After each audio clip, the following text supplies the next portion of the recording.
Brothers and sisters, friends, enemies, and neutrals, in this presentation today, which will consist primarily of reading from a transcript of legislative debate, but not to get ahead of myself on that, let me read you a relatively recent column from the Lincoln Journal-Star. It was written January 20th of 2020, which was the last year that I would be in the legislature before being term limited out for a second time. Here's what was written, and I'm not going to comment along the way. Ernie Chambers plunged the legislature into a dramatic moment of silence and frozen attention last week when he spoke about bigotry, racism, prejudice, and the rise of white supremacy. The swastika vandalism at a Jewish synagogue in Lincoln, decried by Senator Anna Wishart, prompted the moment. The legislature has heard Chambers speak on the topic of prejudice and racism many times, but this was different. Senators, some standing, turned around to focus on him. It was absolutely quiet in the chamber, and no one moved. Perhaps an early reminder that the legislature is going to lose that voice at the end of this year as Chambers is term limited out for the second time.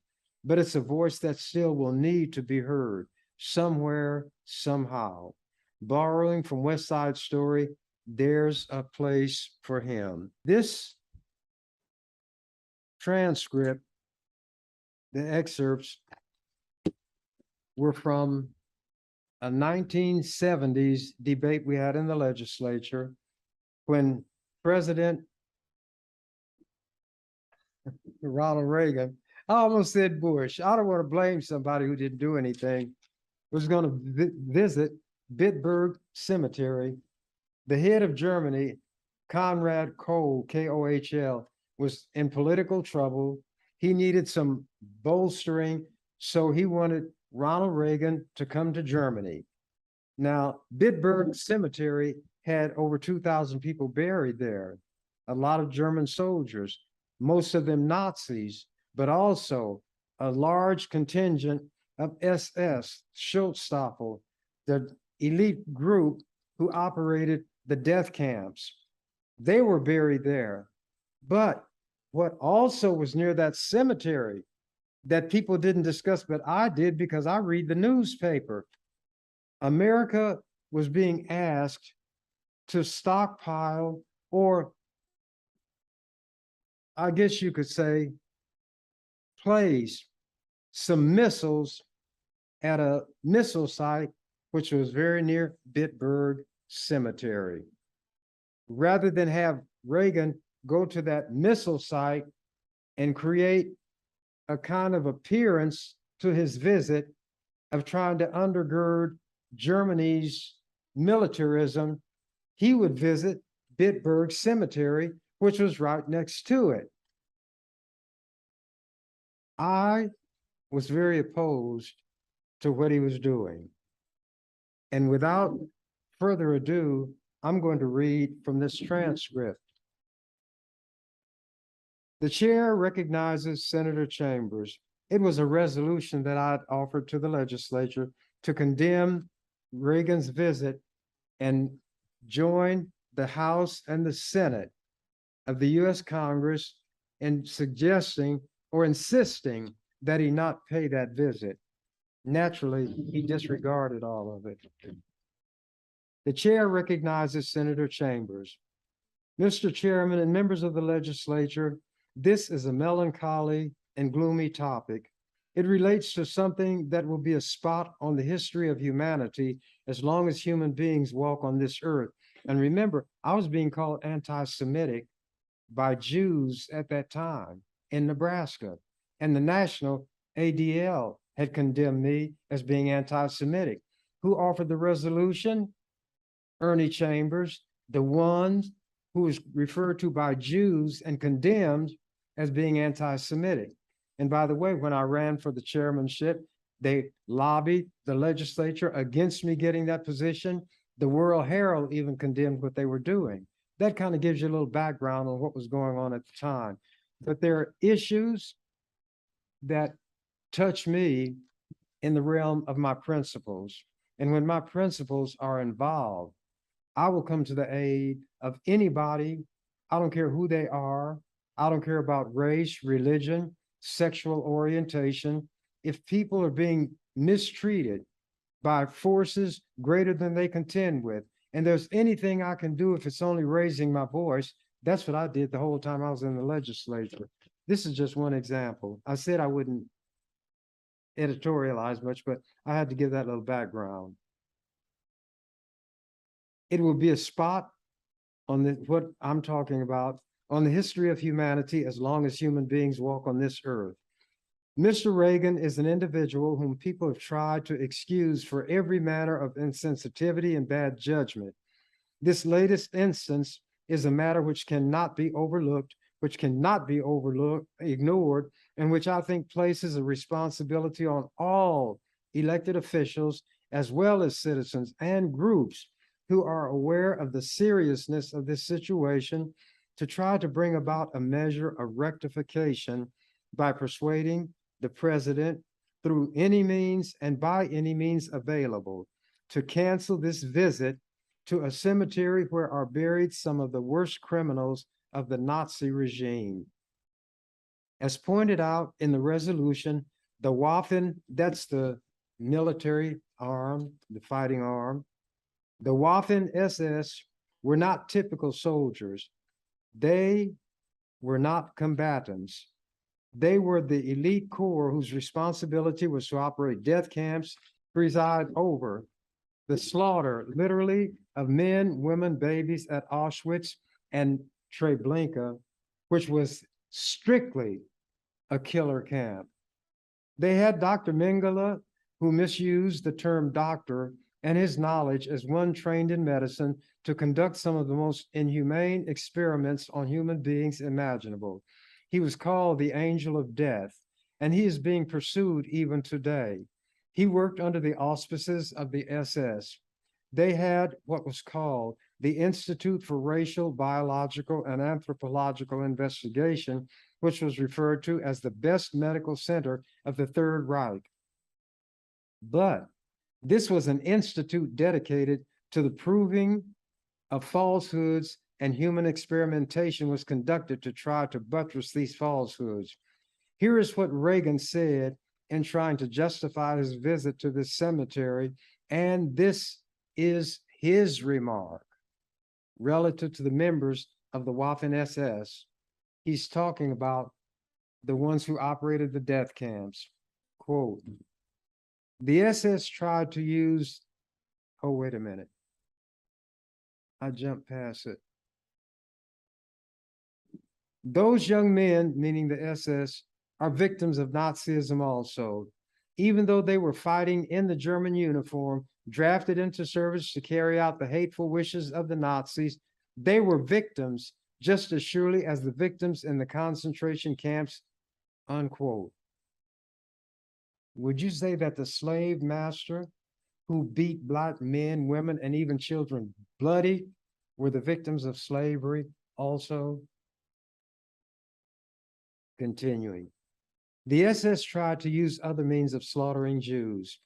Senator Hefner, he was one who was opposed to what I was doing, before they arrived on the gas chambers. They would line them up along trenches and shoot them in the back of the neck.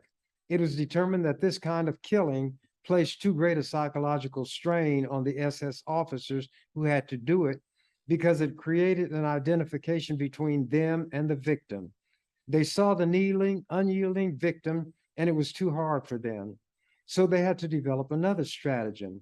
They took trucks and sealed them hermetically, vans, and put the Jews in the back of them. And as they transported them to the place of burial, carbon monoxide was piped into the truck. When they reached the place of burial, they had died. The bodies would be stacked against the door where the people tried to get out. When you die in this fashion, you lose control of your bodily functions. The sight and the odors were such that, again, it was felt to be too horrible for the SS to bear. So then why didn't they stop killing the Jews in that fashion? So they used their ingenuity to put together a type of gas and the gas chambers, which would separate the executioners from those they were about to kill. They even made the Jews participate in the execution of other Jews, and these are the people that Mr. Reagan said are as much victims as those they were killing. In justifying his trip, Reagan said, and these statements were made at press conferences, quote, "And I felt since the German people, and very few alive that remember even the war, and certainly none of them who were adults and participating in any way, they have a feeling and a guilt feeling that's been imposed upon them, and I just think it's unnecessary." In other words, no Germans should regret what the Nazis had done in their name, unquote. 12 million Germans of the Nazi era are alive in Germany today. Mr. Reagan is notorious for misstating history and outright lying to back a position which never should have been taken in the first place. To pretend in a situation as serious as this, that the man should be unchallenged and allowed to do this act of visiting that cemetery, which can be taken by the rest of the world as representing what the American people feel, this would be a terrible mistake on the part of the legislature to not make a comment or take a position. We cannot allow it to go by. These SS individuals were thugs and criminals of the worst order. Suppose Mr. Reagan were to lay a wreath on the grave of Al Capone, or Legs Diamond, or John Dillinger. They were not criminals of the magnitude of the SS. To give you an idea of their philosophy, I want to read you what SS Reichsfuhrer Heinrich Himmler said when he was addressing some of his SS comrades on October 4th, 1943. Quote, "I also want to speak very frankly about a very important subject. Among ourselves, we will discuss it openly. In public, however, we must never mention it.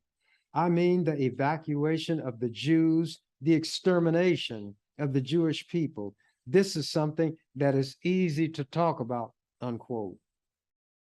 Then quoting further, "The Jewish people will be exterminated," says every member of the party. This is clear. This is our program, the elimination, the extermination of the Jews. We will do this. And then they come to you, 80 million good Germans, and each one has his, quote, "decent Jew," unquote.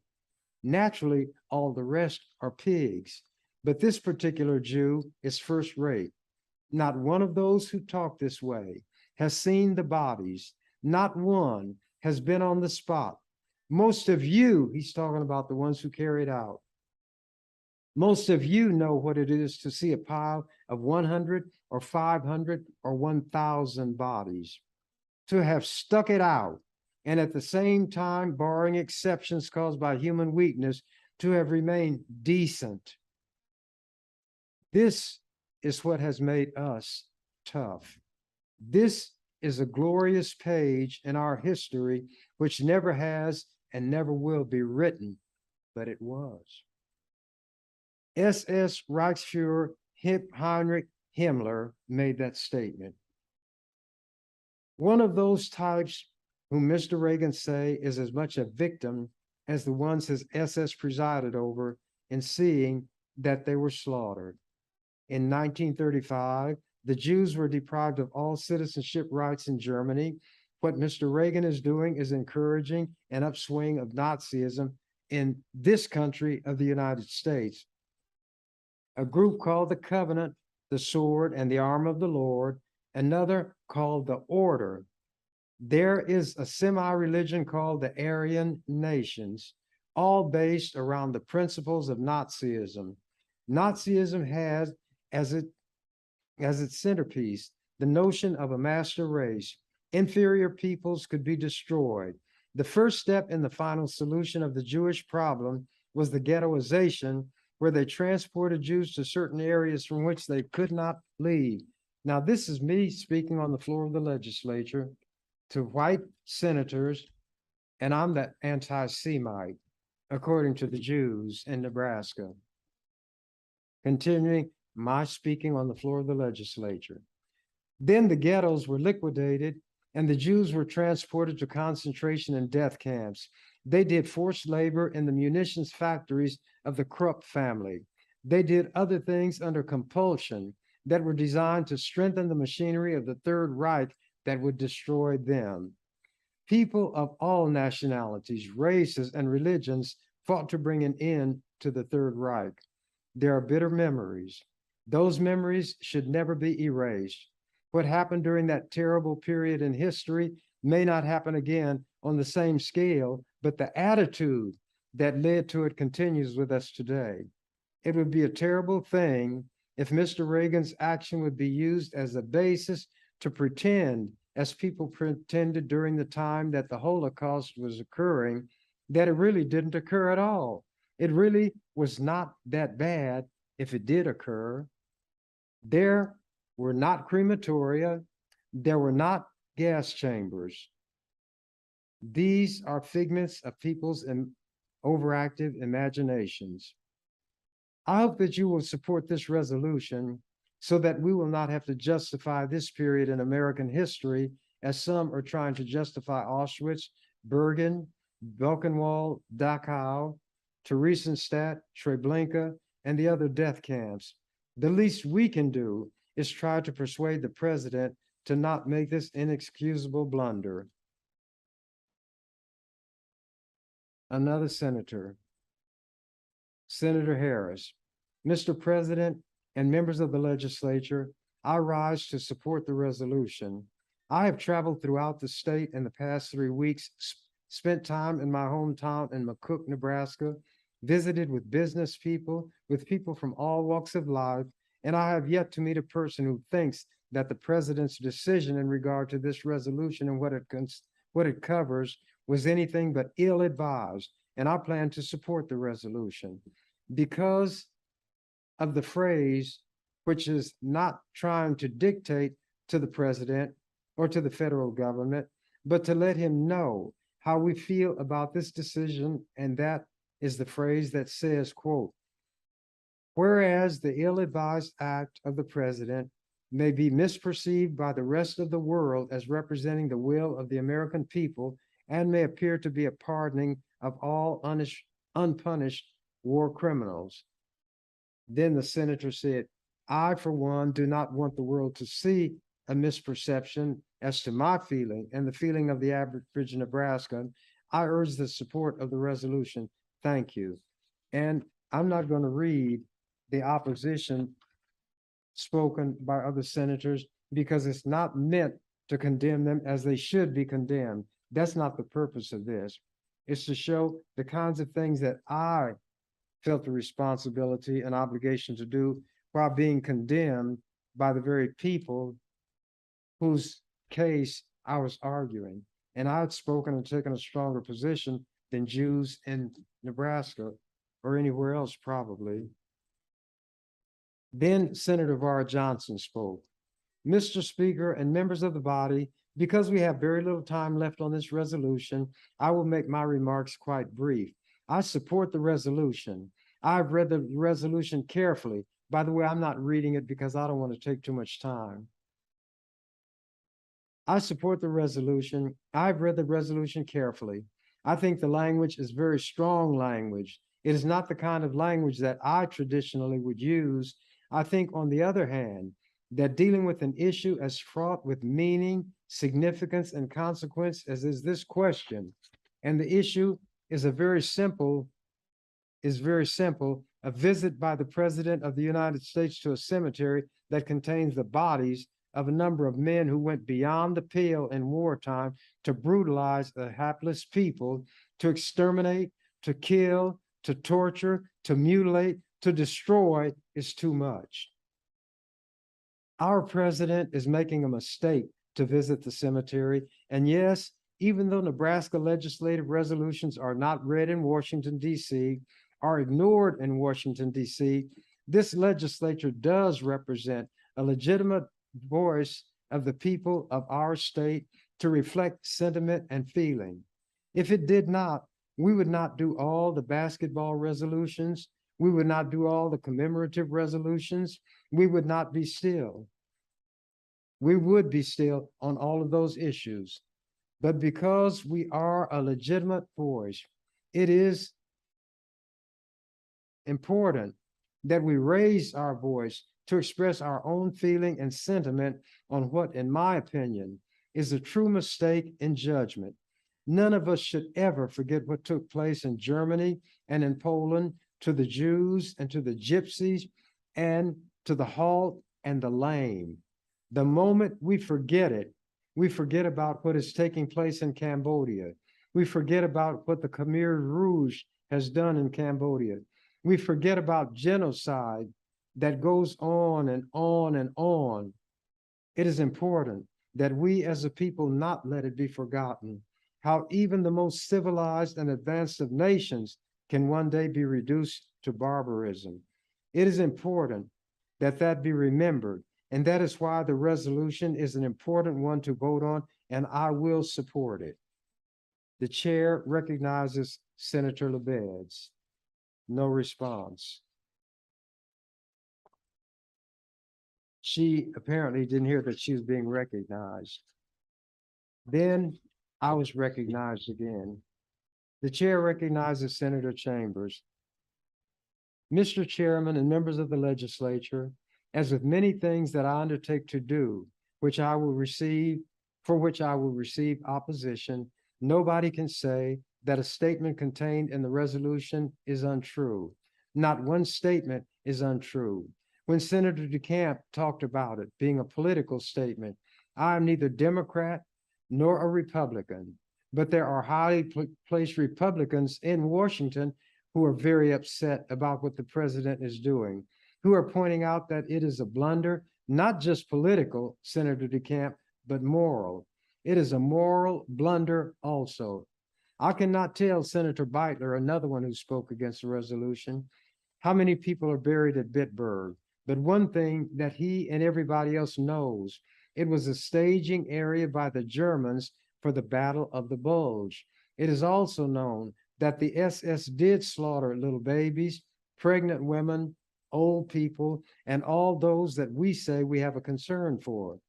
To parse sentences, to try to closely define words in a rhetorical exercise, to pretend that what really happened is not really as serious as it was, indicates the old business as usual attitude that existed while the Holocaust was occurring, that allowed churches, political parties, organizations supposedly given to humanitarian purposes to look the other way and say it is not really happening. When Senator Beitler said there were many German soldiers who did not know what was really happening in terms of what the SS may have been doing in these camps, it is reminiscent of the attempt to excuse everybody who lived in Germany at that time by saying nobody knew. Every German soldier knew what the SS was, knew what the SS was doing, knew about the death camps and so forth. Yet the Crystal Night was something that everybody in Germany knew about when they smashed Jewish synagogues, smashed their businesses, burned their religious works. Excuse me.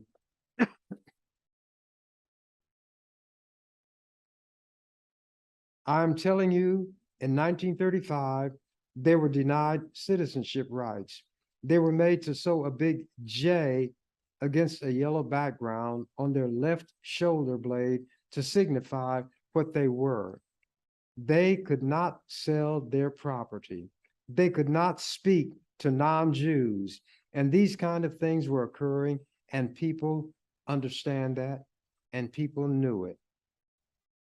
To say that those who lived at that time didn't understand is to pretend. It would be like saying during slavery, white people who lived didn't know black people were enslaved.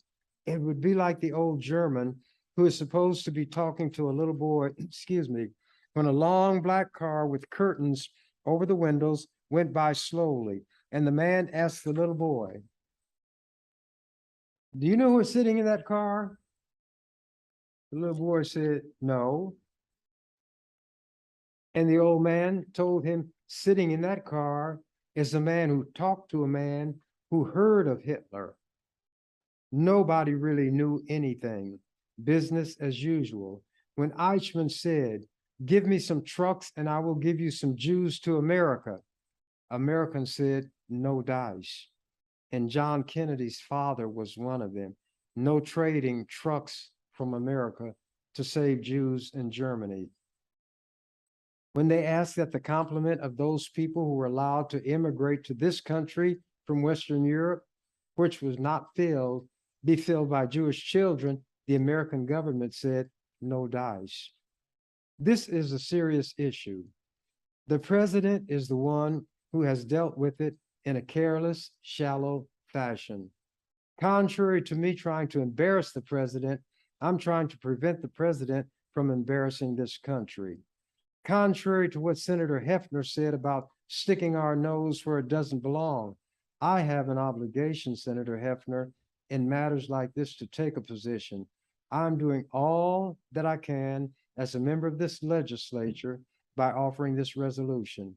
I remember the poem, "No man is an island entire unto itself, each is a part of the main." And you know, seek not to know for whom the bell tolls, it tolls for thee. We are always talking about the tragedies of others that have an effect on us, even if we were not directly and personally touched by it. The vote on this resolution gives each of us the opportunity to show where we stand on a matter such as this. And I'm going to tell you all something. I believe before it is over, the president is going to cancel that visit. Then remember what Senator DeCamp said. Remember what Senator Hefner said about this being a matter that we should just leave alone and allow everybody to be painted with the brush that the president would have us painted by. He is not God to me. He is a person who has made a gross error of judgment, following the bad advice of narrow-minded, bigoted individuals, and I think the legislature ought to go on record repudiating that kind of thing. If you can find anything in the resolution that is false, you ought to bring it to my attention, but you won't find a word in it which is not true. Thank you, Senator Chambers, for your closing. The time is expiring within a minute. So the motion is to adopt the resolution. All those in favor, Senator Chambers, because I want to put everybody on record. I would like a call of the House. President, the call of the House has been requested, and everybody had to come from their offices and everywhere and be back to the chamber. A call of the House has been requested. The question is, shall the House come under call? All those in favor, vote aye. Opposed, nay. Record the vote, clerk. Clerk, 15 ayes, 0 nays to go under call. The House is under call. I ask for a roll call vote. Clerk, call the roll. The vote, as found on page 1853 of the Legislative Journal, this is on my resolution to adopt it. 18 ayes, 18 nays, Mr. President, on adoption of the resolution. It takes 25 to perform any official act of the legislature because there are 49 senators, 25 constitutes a majority. The president, the motion fails, the resolution is not adopted. There was another senator who was very upset. His name was Lawrence Schmidt. The chair represents Senator Schmidt. This is after other business intervened. Mr. President and members of the legislature, I filed the motion to reconsider the action on LR 97 for several reasons. First of all, I want to explain that I did not vote for the resolution and why. I believe that so often we deal with these issues in a superficial manner, in a manner almost lightheartedly, and in a manner which does not fit the seriousness of the situation. Secondly, I think that sometimes we discuss an issue such as the one which is outlined in LR 97 in an attempt to take our minds away from of the very real issues which face us today. It is always easier to reminisce about the past and to chastise and criticize and condemn ourselves for the failures of the past than it is to own up to the failures that we commit on an everyday basis. So there's a certain amount of satisfaction in passage of a resolution such as this. And he went on to explain why despite all that, he thought that the matter should come back before the body. And the only one who can make a reconsideration motion is the one who's on the winning side or one who did not vote. Senator Schmidt continues, he was told by the chair he has 1 minute. I'm convinced that the President of the United States meant no harm by his visit to the cemetery at Bitburg. That does not excuse the fact that it was an error in judgment on someone's part. Abraham Lincoln once said, and I paraphrase, stand by your friend when he was right, but abandon him when he is wrong. I do not mean abandonment in the literal sense, but to leave that individual when he is wrong. I believe that we must convey to the president that we think it is wrong, just as wrong for us to be silent as it was to make the decision by the president in the first place. And I want to say again, and I'll have more to say about it later, the time will come when those of us who today have the ability and are in the position to do something about it may be as severely criticized for our inaction to help the people who are starving to death in other parts of the world, as today the press, the editorial writers, the politicians are critical of Nazi Germany. Senator Chambers was called on to speak because it's a new motion that's before the House, Senator Schmidt's motion. Mr. Chairman and members of the legislature, Senator Schmidt made some very sobering comments, and it would be probably easier for me if I follow my emotional bent to talk about the issues he raised relative to Africa and the starving people. But the purpose of the resolution is to deal with an error in judgment that has been committed by the president and which he seems at this point intent to carry through on. I was asked by 1 or 2 senators how this whole Bitburg trip came about in the first place. None of us have all the details, but a little background you can gather here and there. This economic summit was scheduled for June. Helmut Kohl, I'd call him Conrad Kohl. Helmut Kohl, the Chancellor, West Germany, is going to face an election around the middle of May. There is an opponent rising who may be able to seriously challenge Kohl in the future. So Kohl wants to put a stop to it. To buttress his political fortunes, he prevailed on Reagan to work to change the date of the economic summit to a date prior to the election.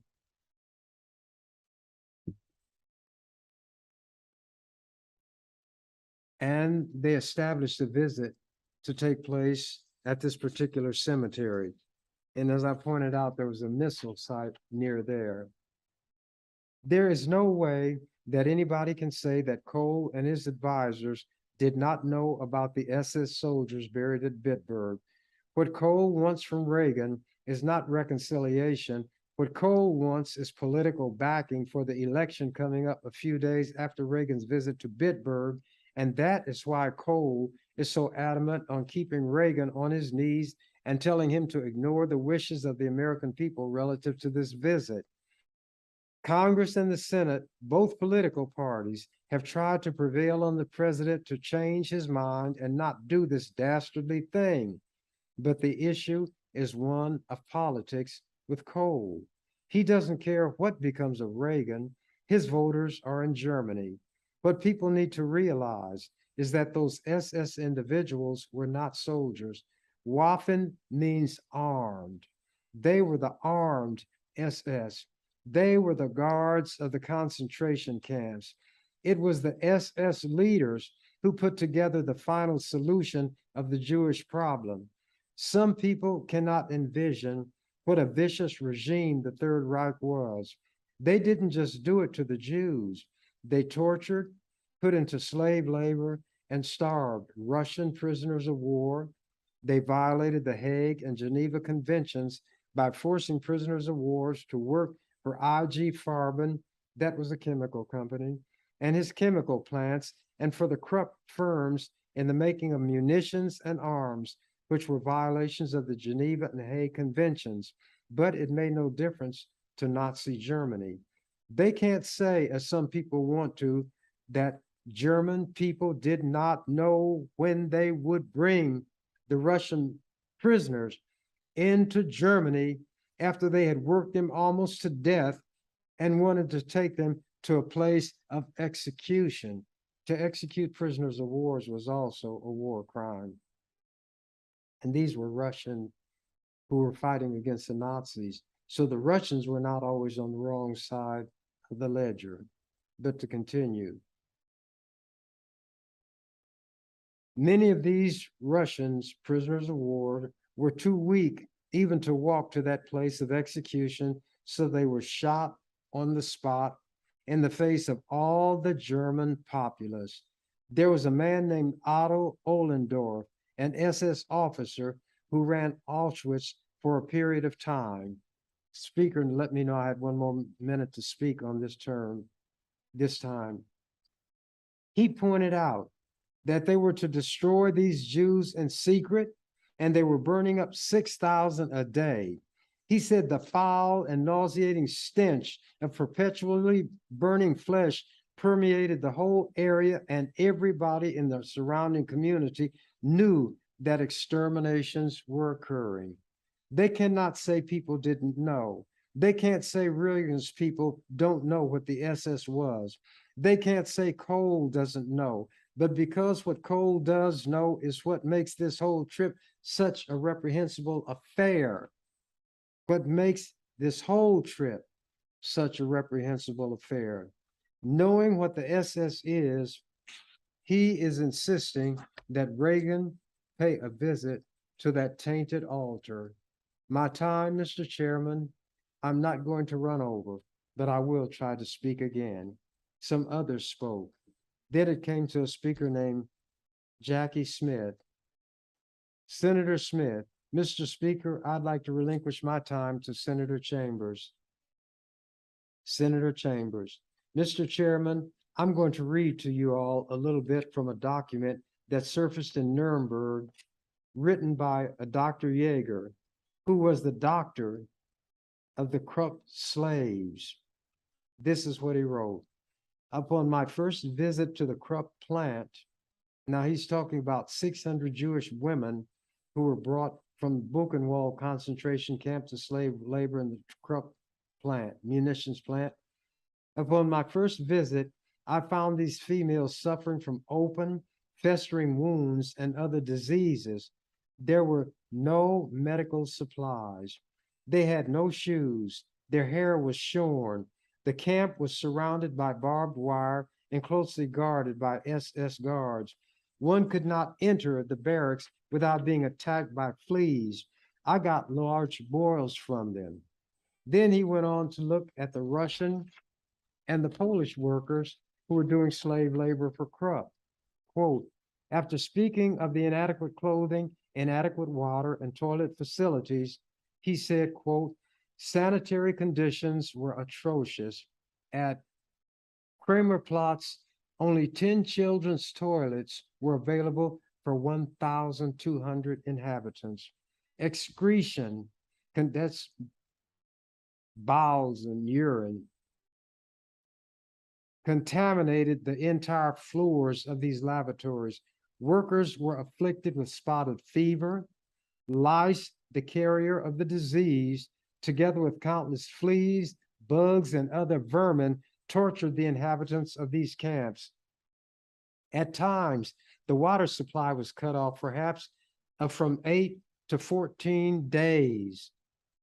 Some who think that the SS only went after the Nazis should remember, wait a minute,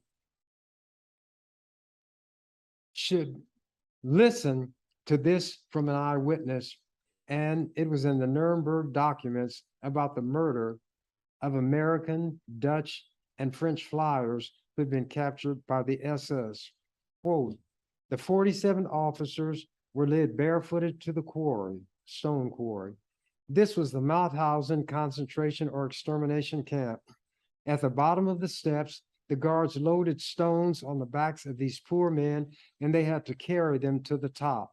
Now, this included captured American flyers. The first journey was made with the stones weighing about 60 pounds and accompanied by blows. The second journey the stones were still heavier, and whenever the poor wretches sank under their burden, they were kicked and hit with a bludgeon. In the evening, 21 bodies were strewn along the road. The 26 others died the following morning, unquote. They had what they called groups, extermination groups, that were attached to the German army, and they were to go along and kill up any Jews that they could find, women and children included. And one fellow, Otto Ohlendorf, that I said was at Auschwitz, was not there. That was an error. He was the one who was the head of this group. And in his testimony at Nuremberg, he was talking about the action in the Ukraine when he was attached to the 11th Army and how they killed 90,000 men, women, and children, not combatants, shot them down. And this is what he said in response to some questions from a Russian judge at the Nuremberg trials. The Russian judge, and you see that the Russians are like the devils now. Quote, "For what reason were the children massacred?" Ohlendorf, quote, "The order was that the Jewish population should be totally exterminated," unquote. Russian judge, "Were all the Jewish children murdered?" Ohlendorf, "Yes." And he calmly told how they would go to a village, round up the people, make them strip off their clothing, all of their valuables, put them in trucks, take them to a ditch where the executions were to occur. And this is what he said. Then they were shot, kneeling or standing, by the firing squads in a military manner, and the corpses thrown into the ditch. Listen to the perverseness that develops in these situations. Quote, "I never permitted the shooting by individuals, but ordered that several of the men should shoot at the same time in order to avoid direct personal responsibility." In other words, 6 of us would shoot a man, then each one could say, "I'm not responsible." And he's giving this testimony during the Nuremberg trials, war crime trials. Other group leaders demanded that the victims lie down flat on the ground and be shot through the nape of the neck. I did not approve of these methods, unquote. The American prosecutor asked, "Why not?" And this was the response: "Because both for the victims and for those who carried out the executions, it was psychologically an immense burden to bear." You get that? And he presided over the murder of 90,000 men, women, and babies in this fashion. Speaker of the legislature, 1 minute. Senator Chambers continuing. "There was a similar killing at Dubno, and at this place, a construction man had a company, and he mentioned how all of these people had been brought to these pits where they had the huge earthen mounds, and he heard a lot of firing. So when he stepped around the mound, he saw this huge mass grave about 2/3 full, and there were about 1,000 people in it. They made these people walk on top of the bodies, and then the SS man who was sitting on the edge of the pit with his feet dangling over with a Tommy gun on his knees began to shoot the people down. Not all of them were killed by the shooting, but as others were piled in the same fashion, suffocation, most of them were bleeding from the neck and the head, would be by way of which they died." Chambers, this was the SS's operation and their job. Then Senator DeCamp spoke against the resolution. Then Senator Schmidt spoke. "Mr. President, only briefly, then I will yield the rest of my time to Senator Chambers. I'd just like to say this, that I support President Reagan. I support him wholeheartedly as an individual. I support him when he is right. I disagree with him when he's wrong. I believe he is wrong. I believe that for me to not say that I think he is wrong is an error. You cannot, by any stretch of the imagination, compare the men of the SS with the ordinary German soldier. Time after time after time, if you read the books of history, You read the adjective, the hated SS, the feared SS. You do not read the SS. It was their job to spread fear, terror, death among the German people, particularly with the Jewish people. But again, not only the Jewish people, many other people died.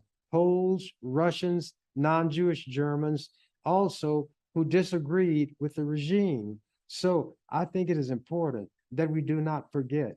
I'd like to yield the rest of my time to Senator Chambers, and I'd like to get word from my boss. How much time do I have left? I guess I was told to continue. Senator Chambers, Mr. Chairman and members of the legislature, we all know that what happened at the hands of the Nazis was unlike anything that had happened in history up to that period or since. Senator DeCamp knows that SS is short for Schutzstaffel, or Special Guard. They initially were Hitler's special personal bodyguard. Then they became the elite corps of the Nazi militia. Then they became those who guarded and operated the death and concentration camps. Not all of them engaged in combat at all. That's not even what they were for. One of the main jobs they had was to suppress opposition to the Nazis within Germany. Senator DeCamp, as well as in captured lands, they committed atrocities against German people also. If they were out of step with the Nazis, they had to go when the wagon came. But let me read you something that was happening with private enterprise and see if you come across, if you see something similar to this in this or any other country during wartime. Excuse me.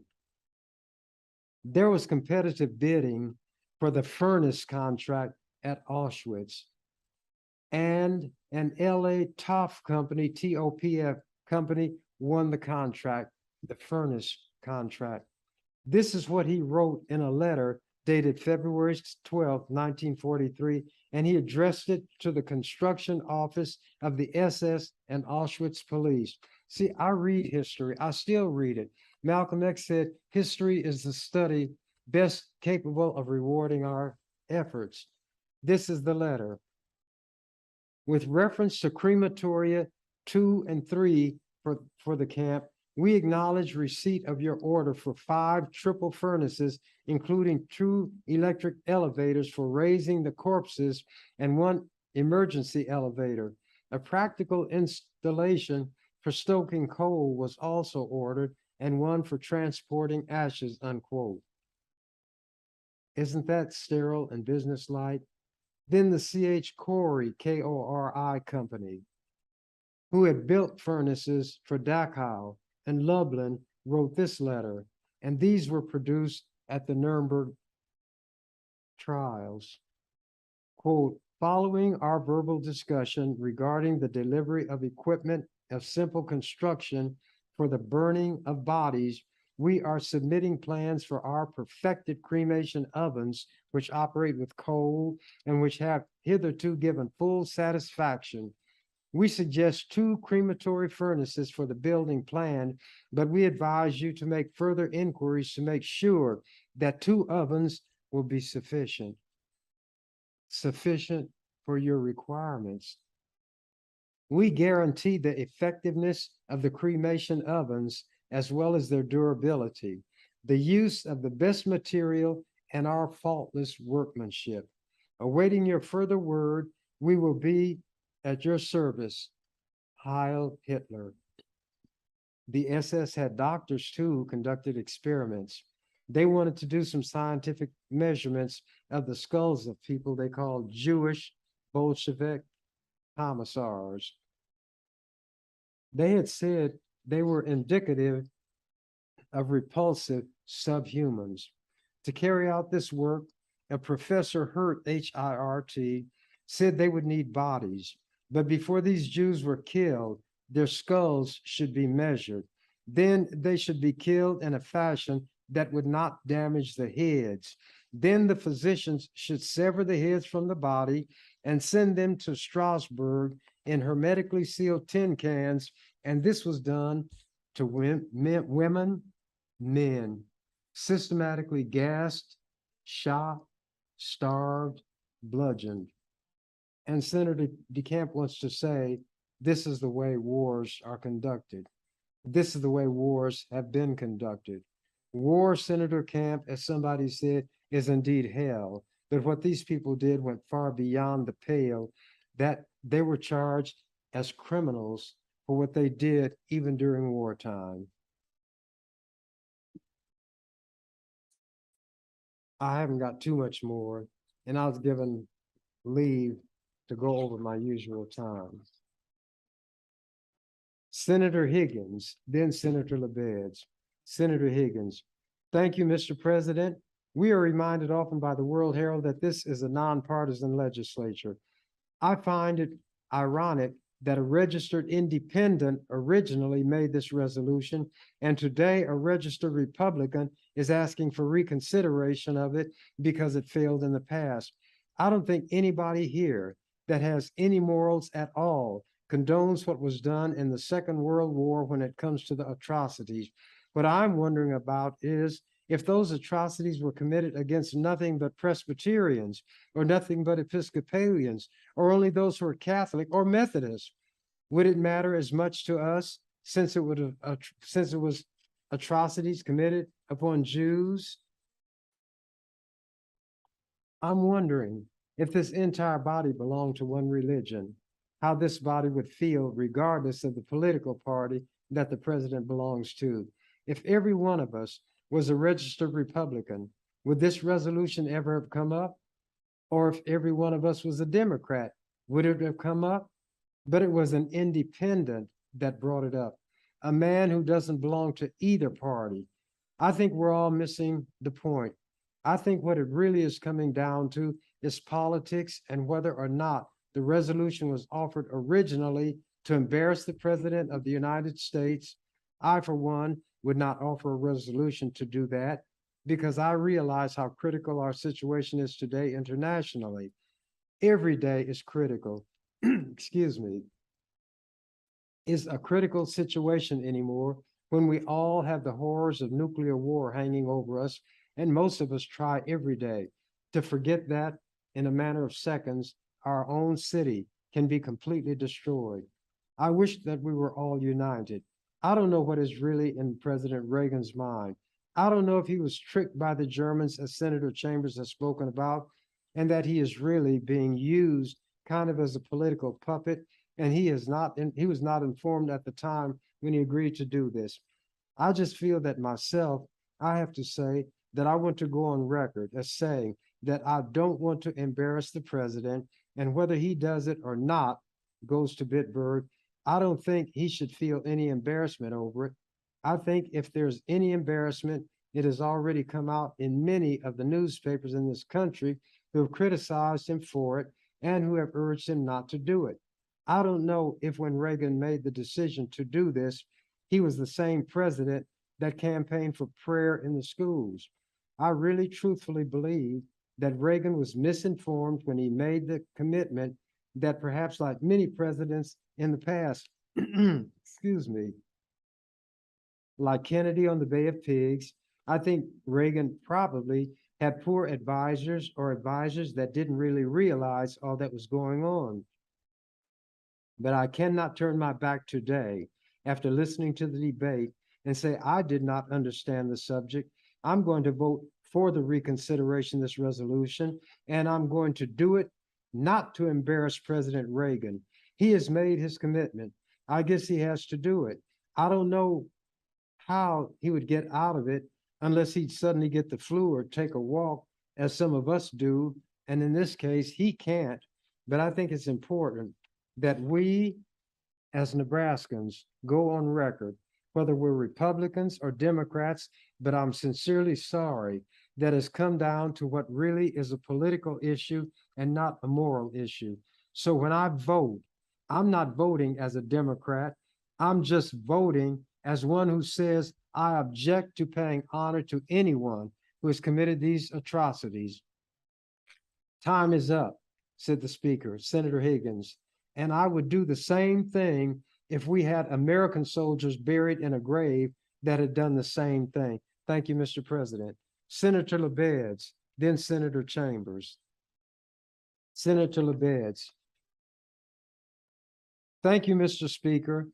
As one who was a young girl of 20 or 21 during the war, I can recall when, because my mother came from Poland, Tarnow, Poland, and my father came from Krakow, our house was a very unhappy home because we were getting stories back of what was happening in Poland. And even today, when my sisters and brothers travel in Poland, one of the places that they want to go to is to see the ovens in Poland, where many of our friends, my parents' friends, and family were executed, and then their bodies burned in the ovens. They have huge pictures all around the walls of what happened to those people. Now, when you have your husband overseas and you have your brothers in France and your parents worrying about what is happening to their relatives and their family in Poland, it certainly is a very unhappy time in the 40s for those of us who went through it. And I certainly did worry from day to day, not only for my own husband, but for my brothers and my relatives that were left in Poland. We had a lot of them. They're still there, some of them today, but a lot of them were either killed during World War II or they lived and starved to death shortly after because they had no food.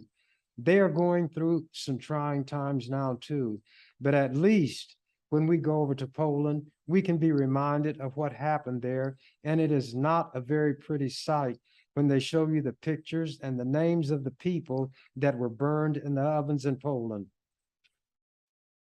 Thank you, and I would like to relinquish the rest of my time to Senator Chambers. Senator Chambers. I'm using Senator LeBeds' time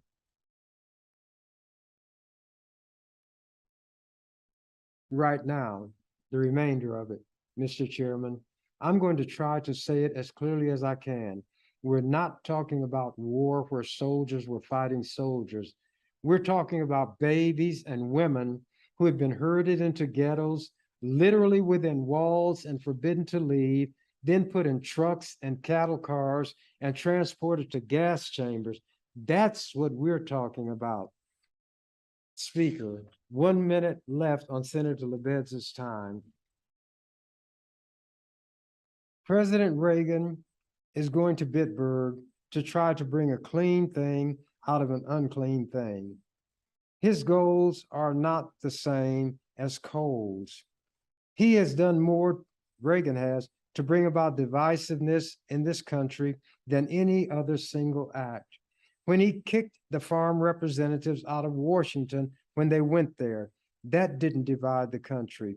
When he broke the air traffic controllers union who supported him, that didn't divide the country. Am I to understand that all these veteran groups that are upset about this visit are Jews? Am I a Jew? I'm considered anti-Semitic by the Jews in this state, the most anti-Semitic person in this state. Just a few days ago, I was sent a copy of a publication by B'nai B'rith, the Anti-Defamation League, telling what an anti-Semite I am, how contemptible I am, how terrible and vicious things that I say against Jews are. So here I stand. What do I gain from this?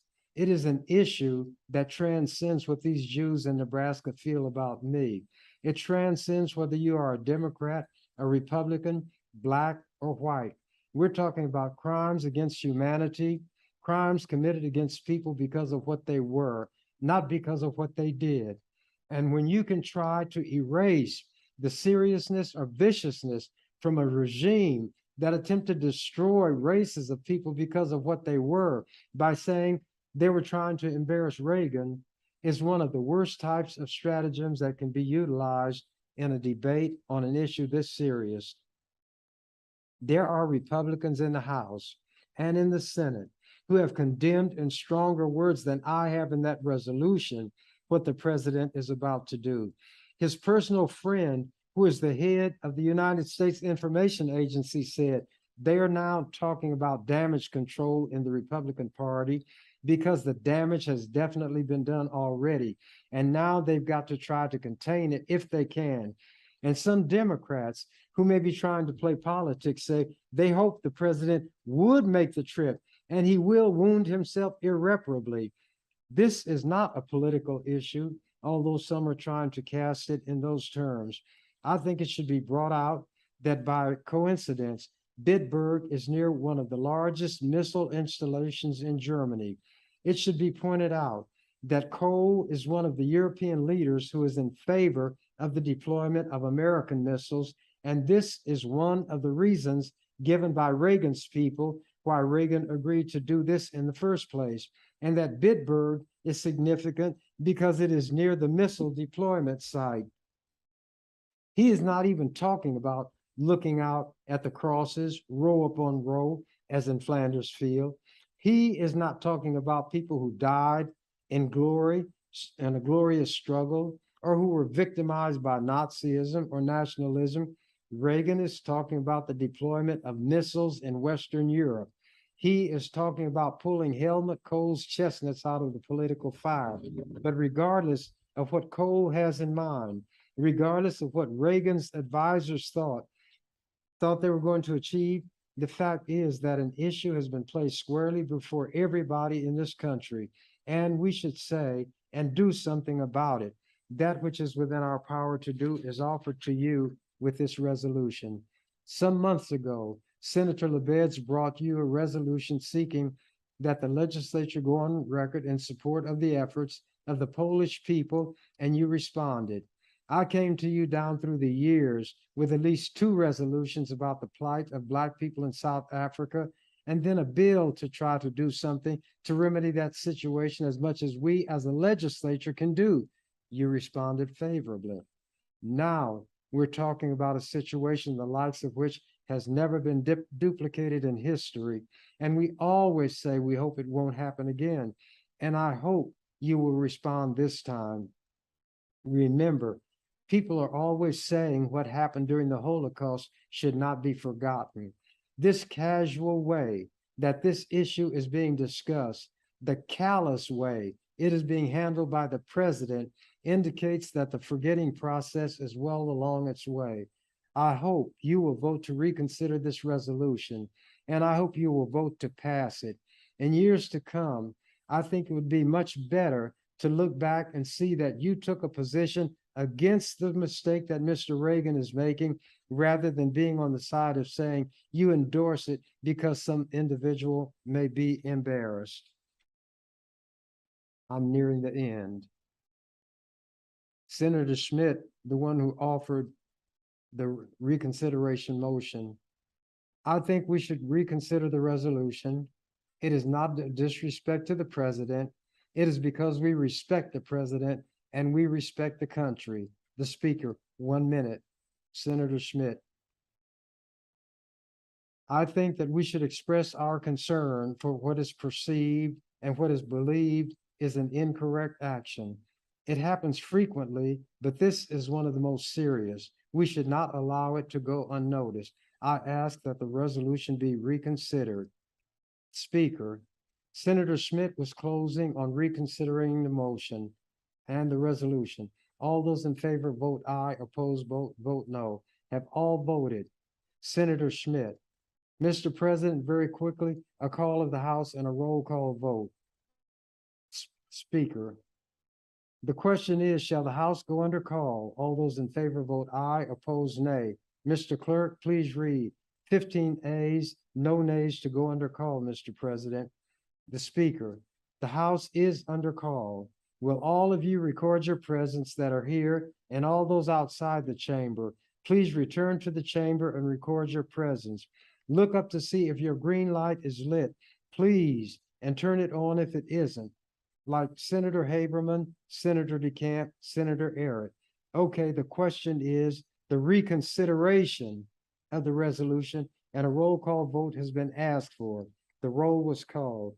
Those who voted to reconsider or take another vote on it, it passed 25 yes, 16 no. The motion is reconsidered. That means there will be another vote on the resolution itself. I'm just about through. Since the resolution was to be voted on again, and it was my resolution, I am the one who is to close on the issue. Mr. Chairman and members of the legislature, when I asked that people read the resolution, I meant just that they read it and not take Senator DeCamp's interpretation. If you read it, you know that what he gave as an interpretation is totally wrong based on what the resolution says. Now, as far as the people buried in Bitburg, there is another piece of misinformation DeCamp gave, but I don't think it was intentional. And then I gave the number of people who were acknowledged to be members of the SS, which was larger than what DeCamp had admitted. I'll continue. I hope that there will be at least 24 who will join me in voting to adopt this resolution. And you should keep in mind that Congress, the House and the Senate, with the help of many Republicans, have told the president very strongly that he should not do this thing. The Senate and the House did it representing what they perceived the will of the American public to be. The legislature at the state level should do nothing less. So I hope you will vote for this resolution. Speaker, you have heard the closing. The question is the adoption of the resolution. All those in favor vote aye, opposed nay. Have you all voted that care to? Please vote if you care to. Please vote if you care to. Senator Chambers. I will ask for a call of the House. Speaker Nickel. Okay, a call of the House has been called. All those in favor of going under call, vote aye. Record, Mr. Clerk. 20 ayes, no ayes, because some of the senators had left again. Speaker, the House is under call. Please record your presence. Those outside the chamber, please return and record your presence. Many of you are in your desks and have not looked up to see if your green light is shining. Thank you. Please look up to see if your green light is shining. Senator Haberman, Senator Hall, Senator Cal Carson. Senator Chambers, did you ask for a roll call vote? Senator Chambers, is everybody here? Speaker Nickel, yes. Senator Chambers, yes, I'll ask for a roll call vote. Senator Nickel, okay. A roll call vote, and the question is the adoption of the resolution. The roll call vote was taken. 23 ayes, 16 nays. It takes 25 to pass it. The motion fails. It fell 2 votes short. And that was what was done that inglorious, shameful day in the Nebraska Legislature when a Black man who was excoriated, condemned, called all kinds of negative things by Jewish people in Nebraska, whose national organization had put out a document against Senator Chambers. That same Senator Chambers was the one who brought this resolution to tell the President of the United States that this legislature thinks he should not visit that cemetery where SS soldiers were buried. SS troops who conducted the death camps, destroying as many Jews as they can. My time is up. And as the canary who was told that the door to the cage was ajar said, I'm out of here. Thank you for watching the Ernie Chambers Show. If you'd like to make suggestions, email us at ewcfacts@gmail.com. That's ewcfacts@gmail.com. This has been an EWC Communication production.